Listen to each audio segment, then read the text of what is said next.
look at you and it's easy to see you are that someone I've been trying to meet. I got your number, won't you pick up the phone? Don't leave me hanging on the dial tone. Think back to the night that we met, jumping in the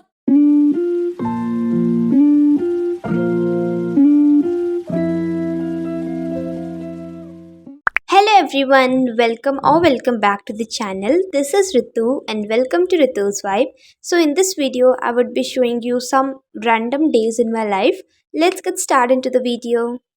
So these are the clips of the 10th of October, and in the morning I was cleaning my desk and the bed. So first I cleaned my bed, I just make up all the blankets and the pillows. Then I came to my study table which was so mess. Then I also came to my book cupboard, then I arranged my books. After that I just took a quick shower and went to the mandir. Actually I went to the pandal with my mother. She wanted to like worship.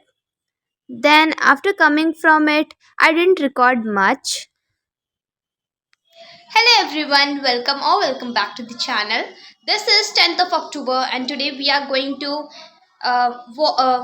see some of the pandals of Durga Mata. So I think tomorrow we would also go. So tomorrow I will also shoot a get ready with me. So yeah. By the way, please tell me in the comments ki how am I looking. So this is my overall outfit. I'm wearing these earrings.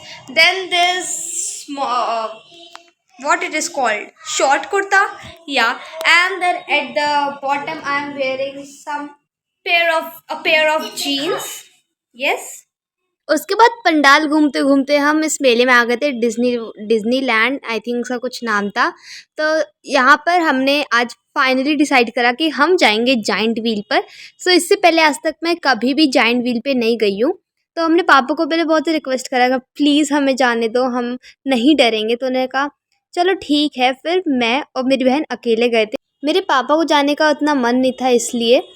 और यहाँ पर मेरी बहन लड़ाई कर रही थी because मैंने अपनी बहन से कहा था कि तू छोटी है, तू क्या करने जाएगी. फिर वो कह रही थी कि मेरे से भी छोटे बच्चे जाते हैं, मैं तो जाऊँगी.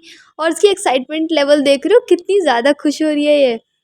तो उसके बाद ये है मेरी क्लिप्स आफ्टर द राइड. मतलब इतना ज़्यादा फैसिनेटिंग राइड थी. स्टार्टिंग में तो वो बहुत ज़्यादा डर लग रहा था. When I was looking at the city, मेरे को पूरी सिटी दिख रही थी और हाइट को देख के तो भाई जो डर लग रहा था. देन उसके बाद फिर थोड़े राउंड्स के बाद मैंने फाइनली अपने आप को थोड़ा सा स्ट्रॉन्ग करा और फिर मैं अपनी आईज़ ओपन करके मैंने पूरा राइड को एंजॉय करा. सो या it was a very good experience for me and the first time experience. उसके बाद फिर मेरे भाई यहाँ पर कुछ ज़िद करने लगा टॉयज़ के लिए, तो उसको फिर ज़बरदस्ती दिलाना ही पड़ा. देन उसके बाद फिर हम और पंडाल्स में चले गए थे. और can you look at the view, कितना ज़्यादा अच्छा लग रहा है. मतलब पूरी रोड ऐसी सजी हुई है ना, बहुत ज़्यादा अच्छी सजी हुई है. तो इसके अंदर हम लोग गए थे और इसके अंदर एक बहुत ज़्यादा सुंदर सा पंडाल सजा हुआ था. यहाँ पर बहुत ज़्यादा लाइट्स थी येलो येलो, इसलिए बहुत ज़्यादा फोकस नहीं हो पाया था. बट यू कैन सी बहुत ज़्यादा प्रिटी लगा था. इतनी ज़्यादा यहाँ पर भीड़ थी. You can see at the creature of that. उसके बाद फिर मैं ज़्यादा रिकॉर्ड नहीं कर पाई बिकॉज ऐसी जगह पे काफ़ी भीड़ होती है और इसलिए रिकॉर्ड इतना नहीं कर पाती हूँ. उसके बाद फिर ये भी यार इतना ज़्यादा सुंदर था, मैं क्या बताऊँ. पूरी रोड इतनी ज़्यादा सुंदर थी. मेरे को तो बहुत ज़्यादा अच्छा लगा. इतना ज़्यादा ब्यूटीफुली पूरा कर रखा था. फिर ये है क्लिप्स नेक्स्ट डे की, which means 11th of October. और मैं आज वैसे जाने वाली थी बट मेरा मन नहीं करा इसलिए बताती हूँ क्योंकि मैंने यूट्यूब पे कोटा फैक्ट्री देख ली थी. अब मैं उसको बिल्कुल फिनिश करने में लगी हूँ. वही क्या अमेजिंग सीरीज़ है.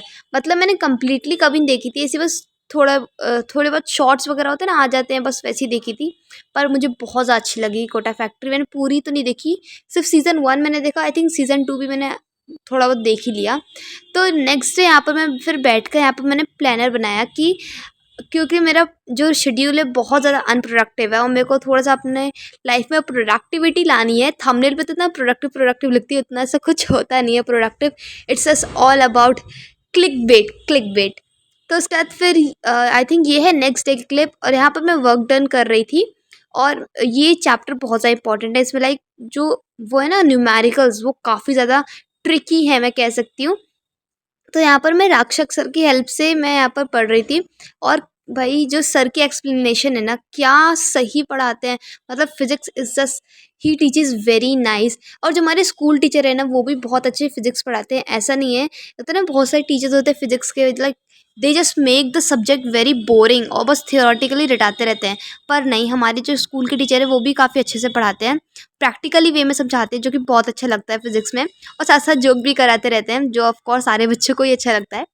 तो यहाँ पर फिर मैंने 3 लेक्चर्स जो थे वो मैंने कंप्लीट कर लिए थे। फिर रात को मैंने एक जो लास्ट लेक्चर था, जो कि था न्यूमेरिकल प्रैक्टिस के ऊपर ऑफ एनसीईआरटी, उसको मैंने यहाँ पर सॉल्व कर रही थी। और मैं क्वेश्चंस मेरे से बन जा रहे थे, बस कुछ-कुछ नहीं बन रहे थे, जो कि मैंने सेल्फ मतलब ओवर कॉन्फिडेंस में आके छोड़ दिए थे कि यार ये तो बहुत ईज़ी सा है। फिर जब सर सॉल्यूशन कराते हैं, तो पता चलता है कि पहले किलोमीटर को पहले मैं मीटर पर सेकंड में कन्वर्ट करना भूल गई।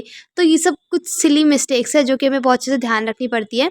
और इसकी प्रैक्टिस करने के बाद मैंने यहाँ पर एनसीईआरटी एग्जाम्पलर भी लगाई थी। और अगर मैं एनसीईआरटी एग्जाम्पलर की बात करूँ तो इट्स वेरी हार्ड। मैंने करने की कोशिश करी थी, तो एमसीक्यू तो मेरे से सारे हो गए, पर जो वो ना रिटन वाले सब्जेक्टिव क्वेश्चंस, वो हार्ड है थोड़े, लाइक उसके लिए आपको कॉन्सेप्ट समझने की ज़्यादा थोड़ी ज़रूरत है। तो इसलिए फिर मैंने उसको भी अच्छे से समझा था। यहाँ पर वो मैं रिकॉर्ड नहीं कर पाई थी, आई थिंक तब मेरे पास फ़ोन नहीं था, बिकॉज़ मैं अपनी मम्मा के फ़ोन से ही शूट करती हूँ। इसलिए मेरे को कभी फ़ोन मिल पाता है, कभी नहीं मिल पाता है। इसलिए अब मेरे को ऐसी वीडियो ज़्यादा बनानी अच्छी लगती है, इसमें सारे दिन मैं थोड़ा-सा रिकॉर्ड कर लेती हूँ, उसको मैं मर्ज कर लेती हूँ। So this was all for this video, I hope you like it. Thank you for watching.